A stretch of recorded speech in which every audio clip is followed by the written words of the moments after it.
E aí pessoal, tudo bem? Aqui Paulo Brainer, só avisando para vocês antes de começar a nossa aula que a vacinação contra a Covid-19 já está disponível para os adolescentes a partir dos 12 anos. Então não fica de fora dessa, pois é importante que todos estejam vacinados. A vacinação acontece todos os dias, de segunda a sexta, a partir das 8 até as 15 horas. Sábados e domingos, das 8 ao meio-dia, lá na quadra da Escola Pereira Carneiro. Os adolescentes que estão na zona rural devem procurar a unidade de saúde mais próxima e fazer o agendamento da vacina, tá? É importante que vá acompanhado de um responsável maior de 18 anos. Então, galera, tá esperando o quê? Vamos juntos combater esse vírus. Atenção, porque vai começar a aula de língua portuguesa. Boa tarde, estudantes. Aqui é o professor Marinaldo, mais uma vez com vocês, diretamente aqui do canal Eduque Mais, São Caetano, Pernambuco. Língua portuguesa, pessoal, aula de número 32. Lógico, né? Mais uma vez agradecendo aqui a Deus por nossa oportunidade de estarmos aqui. Nós aqui diretamente do estúdio, transmitindo essa aula para vocês e vocês aí de casa, com bastante atenção, determinação. Gente, nossa aula de 32, vamos tratar de figuras de linguagem, tá certo? Mas antes temos aquela correção, né, da aula anterior, aula de número 31. Então o gênero estudado nesta aula 31 foi o gênero dramático, né? E, logicamente você já leu o texto, né, e vamos diretamente para as perguntas.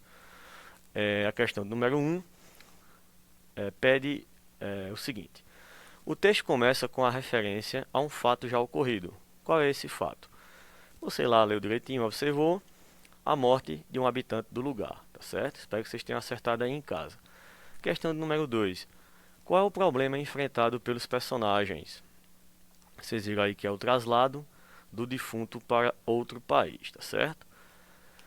Questão 3, sobre o gênero dramático, é correto dizer: o gênero dramático ou teatral faz parte de um dos 3 gêneros literários, ao lado do gênero lírico e épico. Letrinha A aí a nossa resposta. Questão 4, gênero dramático tem a ver com ação, pois drama significa, justamente, a palavra vem do grego, né, que significa ação, tá certo? Então espero que vocês tenham acertado e vamos aqui para a última questão. As máscaras gregas representam gêneros clássicos da antiguidade. Aí veja, quais, né? Nós sabemos que é a tragédia e a comédia. Então, gente, feita aqui a correção, vamos para a nossa aula de figuras de linguagem, né? Aula do número 32. E o que são, né, figuras de linguagem, não é isso, pessoal? Nós ouvimos falar bastante e às vezes passamos aí um bom tempo na escola, não damos a devida importância a tal assunto, visto que esse assunto ele é muito importante, pessoal, tá certo? Nós vamos ver o porquê. Figura de linguagem é uma forma de expressão que consiste no emprego de palavras em sentido figurado, isto é, em sentido diferente daquele em que convencionalmente são empregadas. Gente, figura de linguagem, você já vê que a palavra sendo usada, a linguagem sendo usada de forma logicamente figurada, não no sentido real dela, tá? Isso nos ajuda bastante na comunicação. Nós vamos compreender o porquê aqui no desenvolvimento de nossa aula. Veja, nós temos muitas, tá, figuras de linguagem. Eu destaquei algumas. Essas que estão sublinhadas são as que nós vamos tratar hoje, tá certo? E só rapidamente para vocês entenderem, no processo de figuras de linguagem, nós temos a de som, a de palavra, a de sintaxe, a de pensamento, tá? Nós vamos hoje abordar 3 de pensamento: a hipérbole, o eufemismo, a ironia. E de palavra, metonímia, comparação e metáfora, tá certo? Professor, e as outras, como é que eu vou estudar? Bom, isso aí será em outro momento, pois, como eu disse, existem muitas, pessoal, e não seria possível trabalhar todas aqui de uma maneira bem detalhada como vamos fazer aqui, tá certo? Então, destaquei estas aí, que são aquelas que estão agora relacionadas ao ano de vocês, né? Ao nono ano. Seguindo, né? Então vamos aqui, ó. Ironia, metáfora, metonímia, hipérbole, eufemismo e a comparação, né? Que não está aí, mas nós vamos tratar dela também. Bom, falei figuras de pensamento, não é? São aquelas associações que se fazem no campo das ideias, tá certo? Você faz uma correçãozinha aí, né? O S faltou, mas tudo tranquilo, a gente faz aqui na hora mesmo. Bom, e a hipérbole? Bom, recurso estilístico que consiste no emprego de termos exagerados, ampliando a verdadeira dimensão de uma realidade. Um famoso exemplo de hipérbole, você vai associar sempre hipérbole ao exagero. Ó, hiper, né? Hiper, uma coisa que é grande, né? Hipérbole, você vai relacionar sempre a questão usando a figura de linguagem numa situação de exagero. Por exemplo, morrer de medo, né? Quando você diz, eita, eu estou morrendo de medo de passar por ali, pelaquela rua, né?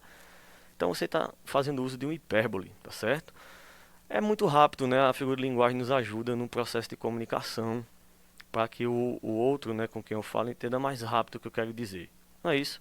Então você poderia dizer, olha, eu tenho muito medo de passar pelaquela rua, pois há relatos que tem muitos assaltos, tá certo? Mas aí você já dizendo, ó, estou morrendo de medo. Quem ouve isso, mesmo sendo de uma forma exagerada, que aí chamamos de hipérbole, né, a essa figura de linguagem, percebe que algo muito complicado acontece ali naquela localidade, no caso a rua, né? Eu estou usando um exemplo aqui hipotético, né, pessoal? Bom, um exemplo aqui de hipérbole, vive nadando em dinheiro. Ó, você já deve ter dito isso para algum colega seu, não é? Ou já ouvido alguém dizer com você, olha, fulano está nadando em dinheiro. Isso é um exagero, isso é uma hipérbole. O que é que essa figura de linguagem traz para a gente? Que a pessoa tem bastante dinheiro, que a pessoa tem uma boa condição econômica. Então vejam que as figuras têm essa importância, né, de fazer uma comunicação mais rápida, mais objetiva, claro, no campo da figura, no campo da, eu falei o quê? Nos pensamentos, no campo das ideias, não é isso? Eu já te disse 1000 vezes que eu não quero falar sobre isso. O exagero pode ser usado em expressões do cotidiano. Ora, quem nunca escutou de algum familiar? Eu já te falei isso 1000 vezes. A minha mãe dizia muito comigo, menino, vá fazer sua tarefa, enquanto eu era garoto, né? E eu queria jogar bola. Até que um dia ela disse, olha, eu já te disse mais de 1000 vezes para fazer sua atividade da escola. Ali eu já entendi. Eu não sabia que era hipérbole, né? Claro, ela usou uma linguagem exagerada, mas ali eu já entendi o que? Ora, se eu não fizer a atividade, vai acontecer alguma coisa aqui comigo, no mínimo um puxão aqui na minha orelha. Então vejam, gente, o exagero pode ser usado em expressões do cotidiano. O que são expressões do cotidiano? Expressões do dia a dia, né? Seguindo aqui para mais uma figura de linguagem, o eufemismo. O eufemismo, ele trata aí de uma linguagem mais suave, né? Uma linguagem mais branda, tá certo? Então vamos aqui à definição. Palavra, expressão ou ideia que suaviza o sentido de outra, geralmente reduzindo sua carga negativa, rude ou vulgar. Está vivendo no reino da glória. Gente, quando você quer dar uma notícia muito forte, né? Por exemplo, o falecimento de alguém, não é verdade? Você geralmente vai com muito cuidado, né? E diz assim, olha, fulano entregou a alma a Deus, fulano está com Deus, está vivendo no reino da glória, né?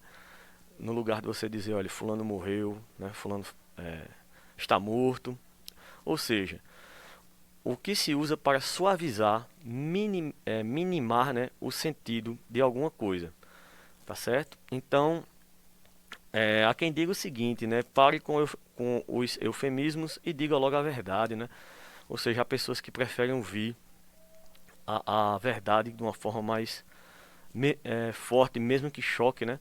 Mas o eufemismo existe, né? Nessas situações, e esta figura de linguagem recebe esse nome justamente por suavizar o sentido de uma outra expressão que seria mais forte ou negativa, tá certo? Ou rude, né? Vamos ver aqui um exemplo. Essas duas senhoritas aqui, ó, pelo contexto, devem ter chamado esta outra de fofoqueira. E veja o que ela respondeu. Fofoqueira não, querida. Eu sou produtora de biografias orais não autorizadas. Veja. É um eufemismo, né? ela fala da vida dos outros, né? Biografia. Vocês sabem que é uma produção escrita da vida de alguém, né? Mas veja que coisa suave, que coisa bonita, no lugar de chamar fofoqueira, não é? Ela foi aí dizendo que é uma produtora de biografias orais não autorizadas. Então, só para você entender que aí nós podemos usar o eufemismo para evitar termos mais fortes, tá certo? Aqui, ó, pobre, pessoa em situação de pobreza, mas de uma forma mais suave, né? Usando o eufemismo. Pessoa em situação de vulnerabilidade econômica, mendigo, morador de rua, eufemismo, pessoa em situação de rua, não é, pessoal? Fica muito mais suave você dizer assim, olha, eu conheço uma pessoa que vive, uma pessoa que está em situação de rua, né? A palavra mendigo, ela existe, claro, na comunicação, mas quando fazemos esse processo de suavização, né? Trocando um termo por outro, tratamos aí do eufemismo, tá certo? Pessoa em situação de vulnerabilidade econômica, né? Pessoa pobre, pessoa em situação de pobreza. Muito triste isso, né, pessoal? Mas, infelizmente, existe. Então, para que você não use um termo muito forte, né? Você usa aí o eufemismo. Vocês estão compreendendo, pessoal? Eu espero que sim. Seguindo aqui, ó. Outra figura de linguagem, a ironia. Esta daí é muito usada e às vezes nem percebemos, né? Consiste na inversão dos sentidos, ou seja, afirmamos o contrário do que pensamos, né? Você de repente já tem ironizado muita gente, né? Ok, aqui alguns exemplos, ó. Parece um anjinho aquele menino, briga com todos que estão por perto. Veja, foi o contrário, né? Ele quis dizer uma outra coisa. Que alunos inteligentes não sabem nem somar. Veja, que ironia, né? Olha só, que alunos inteligentes não sabem nem somar. Como você foi bem na última prova, não tirou nem a nota mínima. Se você gritar mais alto, eu agradeço. Vê esse último aqui, você de repente já tem passado por isso. Eu já passei, né? E já tanto passei ouvindo, como passei também realizando. Certa vez eu estava falando muito alto, próximo a uma pessoa, e essa pessoa disse assim... Se você, ó, gritar já é uma coisa alta, vê que coisa. Gritar é alto, né? Gritar mais alto, né? É até uma ambiguidade, na verdade, mas ele está ironizando. Se você gritar mais alto, eu agradeço. Ou seja, a pessoa queria dizer justamente o contrário. Ó. Fala um pouquinho mais baixo, por favor. Mas aí usa-se da ironia, né? Vou até ironizar aqui comigo mesmo, né? Eu digo assim, olha só, alguém pode dizer, olha só o abdômen do professor, né? Aí você vê aqui uma barriguinha, um volumezinho, a pessoa está ironizando, né? Ele quer dizer justamente o contrário. Percebeu aí o que é ironia? Você tira aquela... Vocês não, né? Que vocês estão estudando, mas você conhece alguém que tirou uma nota 2 e você diz assim para o colega que tirou esse 2: rapaz, que nota legal, hein? Veja, você está ironizando com a pessoa, tá? Então a ironia é isso aí, inversão de sentidos, tá bom? Ou seja, afirmamos o contrário do que pensamos, tudo bem?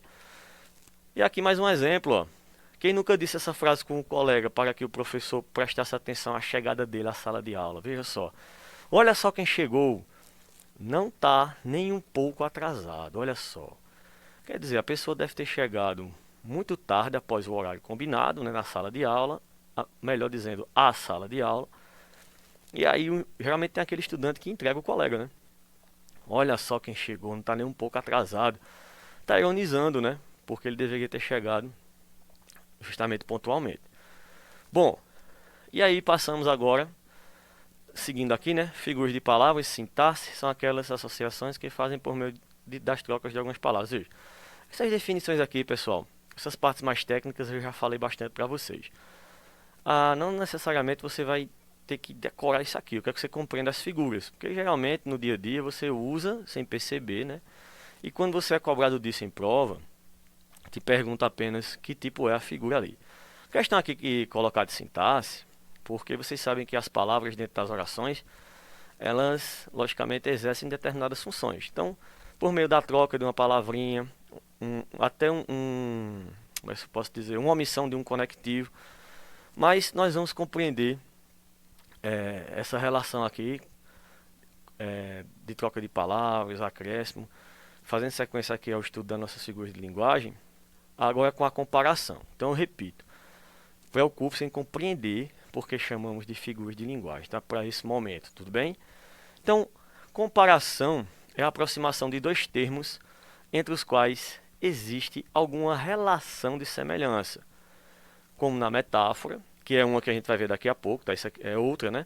A comparação, porém, é feita por meio de conectivo e busca realçar determinada qualidade do primeiro termo. Professor, eu não entendi nada se eu ler isso aí, confusão das 100. Calma, eu vou explicar. Veja só, recapitulando alguns conhecimentos que já temos. O que é uma figura de linguagem? É quando eu uso a nossa linguagem, né, a nossa língua portuguesa, no sentido conotativo. Lembra dessa história? O que é o sentido conotativo, professor? O sentido não próprio da palavra, o sentido não real dela, tá? Então, vê só. A chuva caía como lágrimas de um céu entristecido. Veja, o cara está comparando, né, aquela chuva, tá certo? Como lágrimas. E ainda usou outra figura, né, que a gente não vai tratar aqui hoje. Personificou aqui o céu, né, como entristecido. Mas eu quero que você fique atento à comparação. Veja que ele está pegando a chuva e usando o conectivo ali, a palavrinha como, comparando, né, ó, como lágrimas. Ou seja, essa chuva está lembrando aquela pessoa, lágrimas, tá? E aí, como está vindo do céu, logicamente, das nuvens, ele está dizendo como se o céu estivesse entristecido. Então, veja o elemento comparativo aí. Essa palavrinha aqui é muito importante para você entender a comparação. Essa palavrinha como, tá certo? Seguindo aqui. E há poeta, que são artistas e trabalham nos seus versos como carpinteiro nas tábuas. Então, veja que essa relação, né? Veja que o poeta realmente, de fato, é um artista. E aí ele está dizendo que trabalha os versos como carpinteiro nas tábuas. Você já viu um carpinteiro trabalhando, né?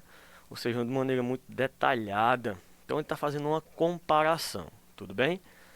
Como um grande borrão de fogo,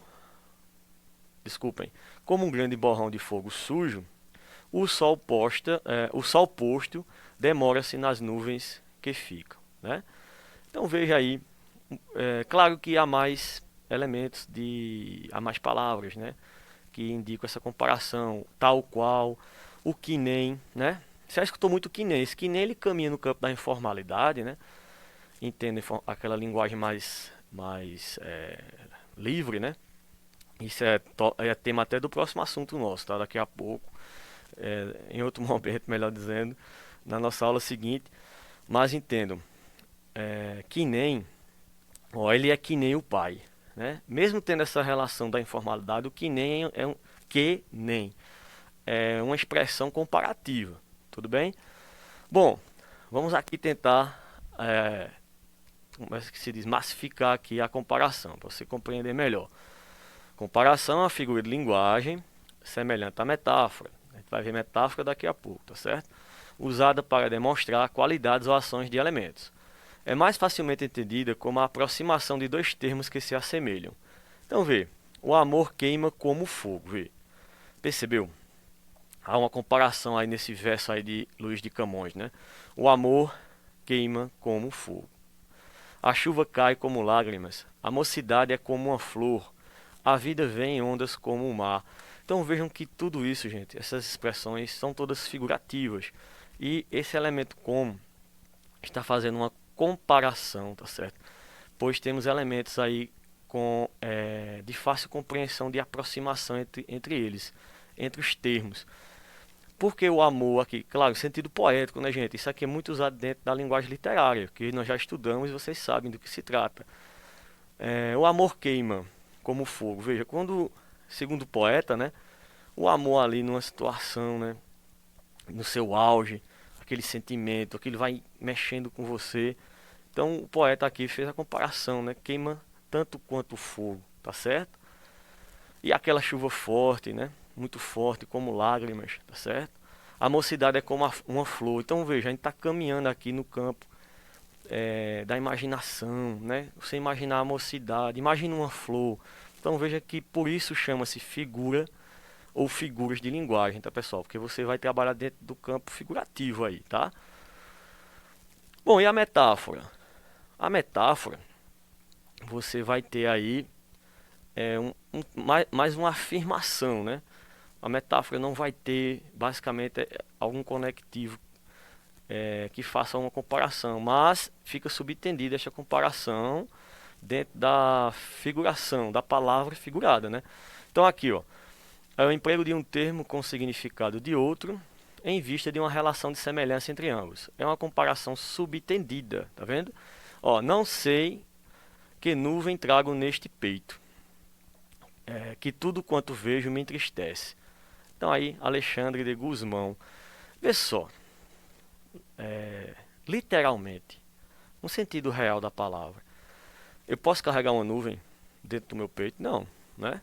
Na sua caixa torácica, né, você traz aí seus órgãos vitais, não é isso? Suas vísceras, não é verdade?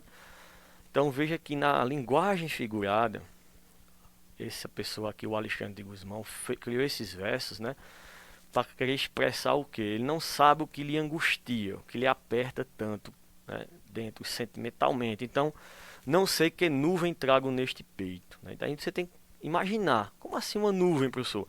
Como é uma nuvem, gente? Né? Essa nuvem, quando está ali carregada, né, de água, né, que é a chuva, que quando cai é chuva, não é verdade? Ali vai haver um momento de extravasamento, não é verdade? Então, figurativamente, ele não sabe explicar o que ele está sentindo, o que traz no peito dele, né? Que tudo que vejo me entristece. Não é isso? Sua boca, aqui outro, ó. Sua boca é um cadeado e meu corpo é uma fogueira. Vê, de Chico Buarque de Holanda. Sua boca é um cadeado. O que é que cadeado faz? Ou ele fecha, né? Lacra algo, né? Ele lacra alguma coisa, ele fecha. E logicamente só quem abre esse cadeado é quem tem a chave, concorda? E meu corpo é uma fogueira. Então veja a figura aqui que ele usou, né? É uma metáfora. Isso é uma metáfora, tá certo? A boca literalmente não é um cadeado, tá certo? Mas, metaforicamente, no campo das linguagens figuradas, ele está criando essa dedução, essa inferência, né? Para você imaginar essa pessoa como sendo uma pessoa bastante calada, né? Ou uma pessoa que de repente não sequer beije, né? Já que ele coloca aqui outros dizeres no verso seguinte. Seguindo outras expressões aqui, outros versos de Chico Buarque de Holanda. Não fique pensando que o povo é nada. Carneiro, boiada, débil mental para lhe entregar tudo de mão beijada. Veja aí, metáfora, né, gente? Metáfora. As pessoas não são carneiros, nem são bois, né? Está criando uma metáfora aí, ele está criando uma relação de semelhança. O que será que ele quis dizer com isso, tá? Entregar de mão beijada. Literalmente você não entrega nada de mão beijada. O que quer dizer isso dentro do campo da figuração? Entregar sem fazer nenhuma objeção, né? Entregar algo sem reclamar, não é verdade? Então eu espero que você esteja entendendo aí, pessoal. Aqui, ó, ele ficou uma fera, tá? E a foto do menininho aí brincando, né? Esse garoto é uma fera? Não. O que a pessoa quis dizer com isso? Que a pessoa ficou bastante chateada, ficou bastante irritada. Então a metáfora, ela tem essa relação direta, ela afirma, ela é mais objetiva, né? A outra situação da comparação precisa dos conectivos, criando essa relação de comparação. Eu estou dizendo isso para que você tenha cuidado, porque às vezes há uma mistura realmente entre metáfora, né, e comparação, tá certo? Então aqui, ó, ele ficou uma fera. Em outras palavras, ele está muito irritado, ele está chateado, tá certo? Agora, figurativamente, eu posso usar tranquilamente esta metáfora. Ele ficou uma fera e a pessoa que está ouvindo vai entender do que se trata, né? Então, fechando aqui metáfora, em vez de uma comparação, é uma afirmação. Perceberam o que eu falei? Ele não compara, ele afirma, tá? Usando palavras com um sentido diferente, ou seja, no sentido não real delas, já que trata-se de figuras de linguagem. Olha aqui um exemplo. Dos meus olhos escorreram pérolas. Gente, faltou um acentozinho ali, mas reconsiderem, tá? Dos meus olhos escorreram pérolas. É possível escorrer pérolas de seus olhos? Claro que não. Isso é uma metáfora, tá certo? Mais exemplos aqui de metáfora, né? Aquele homem é um leão. Então, eu quero dizer o que com isso? Tá? Estamos aqui fazendo uma relação, né? Dizendo que esse homem é forte, corajoso, tá certo? Se eu usasse um conectivo, ó, aquele leão, ó, aquele homem é como um leão. Aí eu já saio para a comparação. Percebeu? Aquele homem é que nem um leão. Vê? Quando eu uso conectivos que me permitem fazer comparações, eu vou para a figura de linguagem comparação. Quando eu apenas afirmo, eu estou na metáfora. Tá certo? Eu estou sempre dando murro em ponta de faca. Figura de linguagem bastante usada. Metáfora.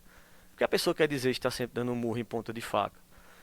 Que sempre faz coisas que realmente a machucam, né? Se eu sei que aquilo me machuca, para que eu vou fazer? Imagina literalmente isso. Uma faca apontada e você dando murro na ponta de faca, né? Então, usou aqui a metáfora, é uma figura de linguagem, né? Literalmente ninguém vai fazer isso. A metáfora foi importante aqui para que a outra pessoa entenda que quem disse essa frase diz que repete coisas ou faz coisas que realmente causam ferimento, não é?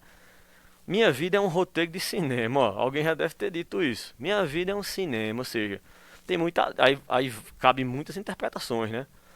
Ou porque é cheia de aventuras, cheia de ações, então aí você vai imaginar. Então veja a importância aí da metáfora. E agora vamos caminhar para mais um aqui, para a metonímia, tá certo? Já adianto que a metonímia existe muita gente, muitas, tá bom? Então nós vamos trabalhar algumas aqui. Vamos para a definição. Figura de linguagem em que um objeto é designado por uma palavra que se refere a outro, pois existe uma relação entre os dois. Figura de linguagem em que se emprega uma palavra aleatória e fora do seu contexto de uso no lugar de outra, por possuir entre si algum tipo de rapaz. Aí eu vou concordar com o estudante.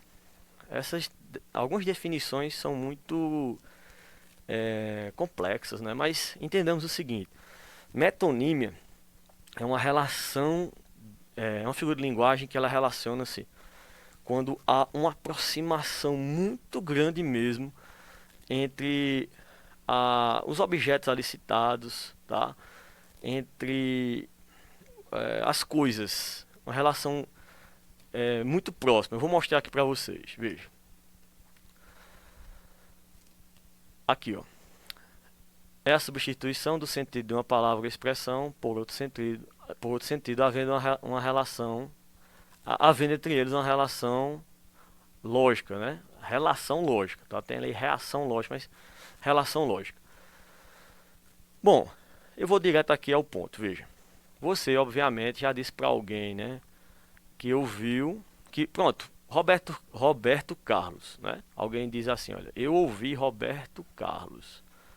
A pessoa deve estar se referindo, logicamente, à música dele, tá? Então veja que há uma relação, é isso que eu quis dizer, uma relação muito próxima, tá bom? Há uma relação entre o cantor, logicamente, e a sua própria obra, que é a sua própria música. Então aqui eu tenho uma metonímia que é o autor pela obra. Olha o exemplo que eu trouxe. Ouvi Mozart com emoção. Ouvi Mozart com emoção. Você ouviu a música. Isso é uma metonímia por isso, tá? Você não ouviu o Mozart, você ouviu a música dele. Com relação a livros, né? Leia o Graciliano Ramos porque ele fala a realidade brasileira. Você não lê o autor, você lê a obra daquele autor, concorda? Então, essa relação muito próxima, né? De consignação aí, digamos assim. Essa relação muito próxima entre a obra e o autor, isso gera uma metonímia, tá certo? Outro exemplo de metonímia. Ele comemorou tomando um copo de caipirinha. Vou usar outro exemplo. Você já chegou à sua casa, né, aquela fome. Você diz, olha, eu estou com uma fome tão grande que eu vou comer o prato todo. Veja, você não come o prato. Seja ele de metal, de vidro, de plástico, de acrílico. Você não come o prato, você come o que está dentro, né, do prato. Então, é uma relação, é uma figura de linguagem aqui, metonímia. O continente, que é o prato, o que é continente? Que contém, né? Pelo conteúdo. O que é o conteúdo? O que está dentro do prato, né? Então vamos imaginar aqui um prato. Se você tiver com fome aí em casa agora vai dar certinho mesmo. Um prato aqui com uma fatia de pizza. Aí você pede outra fatia e diz, eu vou comer esse prato todo. Você não vai comer o prato todo, você vai comer o que está dentro do prato, deu para entender? Mas usamos isso no dia a dia. Metonímia, tá? Veja que é uma relação muito próxima, né? Entre o continente, que é o prato, e o que está dentro dele, que é o que está contido, né? Então, essa é uma relação de figura de linguagem muito grande e usada, né? Aqui, como foi dito, ele comemorou tomando um copo de caipirinha. Você não toma o copo não, você toma o que está dentro do copo, você toma o líquido, né? Tudo bem? Compreendeu isso aí? Bom, e aqui, ó, com relação, só pra gente resgatar ali a ideia, né, do autor e obra, né? Ó, eu já li o Machado de Assis, agora quero devolvê-lo. Veja que interessante aqui, né? Tem a imagem, né, simbolicamente, o escritor, né? E a mulher lá que trabalha na biblioteca, né? Bibliotecária, ressuscitou, né? Ou seja, há quem diga isso também, né? Brincando, ignorando até a figura de linguagem, né? Ignorando a metonímia. Quando eu já disse certa vez assim, olha, eu ouvi de Javan, aí um colega meu disse, foi, tu encontraste com ele onde, vê? Ele quis tirar uma brincadeirinha, né? Aliás, em cima disso ainda ironizou, né? Usou outra figura, usou uma figura de linguagem em cima da minha figura de linguagem, vê que coisa. Bom, seguindo aqui, né? Muitas mãos foram responsáveis pela construção de Brasília. Percebeu aí a relação? Essas mãos aí correspondem a pessoas, né? Aqui já é a parte pelo todo, né? Falando em parte pelo todo, você já escutou a expressão, por exemplo, fulano é um sem teto. Veja, o teto é uma parte da casa. O que eu quero dizer? Que aquela pessoa não tem residência, infelizmente, não é? Outro problema social grande no nosso país, a falta de moradia. E isso acontece muito, gente, esse tipo de figura de linguagem, pode observar nas reportagens, via rádio, via TV, usa-se muito figura de linguagem, né? Você escuta muito, os sem-tetos, né? O que ele quer dizer com isso? É que aquela pessoa não tem residência. Não é que ela tem uma casa e está faltando só o teto, não. Vocês estão me entendendo? Então isso é uma metonímia, tá certo? João adora os pratos daquele restaurante. Claro que ele se refere à comida. É o exemplo que eu já citei, o continente pelo conteúdo, né? O continente, prato. O conteúdo é o que vai dentro do prato. Ele adora a comida, né? Ou ele adora só os pratos? Ele vai lá só para olhar o prato, tal, bonito, né? Não, ele vai para comer, tá certo? Metonímia. Adoro Led Zeppelin, né? Músicas da banda, autor pela obra, já citamos aqui. E tem também a marca, né? A gente confunde muito a marca com o produto. Mãe, você comprou Nescau? Nescau achocolatado, né? Marca pelo produto. Sem querer fazer propaganda, né, aqui, mas eu estou trabalhando o assunto, eu vou ter que citar, né? Existem determinadas palhas de aço, né, no comércio, que você usa o nome dela. Você diz assim, minha mãe usou o Bombril. Você não usou o Bombril, você usou a palha de aço, né? Tudo bem? Mamãe pode usar uma marca Solano, pode, mas ela é uma palha de aço, ou seja, a marca pelo produto, isso é uma metonímia. Quando você fala uma determinada marca, aqui no caso do chocolate, né, você também usa isso para iogurtes, é verdade. Você já deve ter dito, ó, vou eu fazer propaganda sem querer, como é que eu vou dar o exemplo, né? Sei lá, você disse, olha, mamãe, traga um Danone para mim, vai trazer um iogurte, né? Danone é a marca. É para entender? Metonímia. Tudo bem? Bom, chega, né? Por hoje já tá bom. Professor, só tem isso? Claro que não, né, jovens? Existem aí muitas figuras de linguagem. Então aqui foi só um bate-papo rápido. Eu espero ter atingido aí o objetivo de esclarecer, né, para vocês aí figuras de linguagem. E sempre reforcem, pessoal, tá certo? Façam pesquisas via internet, consulta aí seu professor de sua escola também.